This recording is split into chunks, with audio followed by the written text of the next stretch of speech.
निमापड़ा थाना राज्य महिला कमिशनर दुईजणिया सदस्य पुरी जिला निमापड़ा शिक्षयित्री और पुरुष बंधु को रास्ता उपरे अर्ध उल्लंघन कर चलाई नेबा घटना अधिक तदंत पर निमापड़ा थाना पहुंची टीम। गत 9 तारिख संध्यारे परीक्षा प्रीति को नहीं शिक्षयित्री और पुरुष बंधु को रास्ता उपरे अर्ध उल्लंघन करने सहित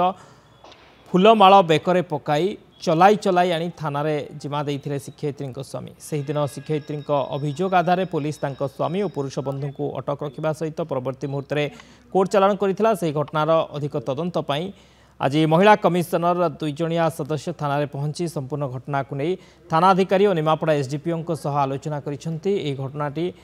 थाना ठारू मात्र 200 मीटर दूर में घटिथिबा बेले पुलिस किपरि जानि पारला नाही बोली पुलिस को प्रश्न करथिला टीम। देखो निमापड़ा जो घटना घटी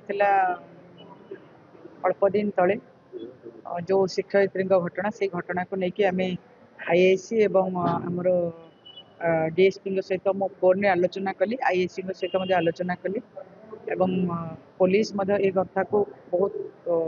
तदंत परिसरभुक्त अच्छी एवं ए घटना संवेदनशील घटना एवं तुरंत या कार्यानुष्ठान नि मोर ये कहबार थिला कि पुलिस आईआईसी और डीएसपी को मोर रिक्वेस्ट थिला जे आपण एठारे डे पेट्रोलिंग रो व्यवस्था करंतु। डे पेट्रोलिंग हेले ये जो अघटन सब घटुची जो माने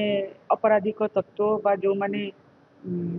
भूल कथा करूछंदी से माने निहाती भाबरे डरिबे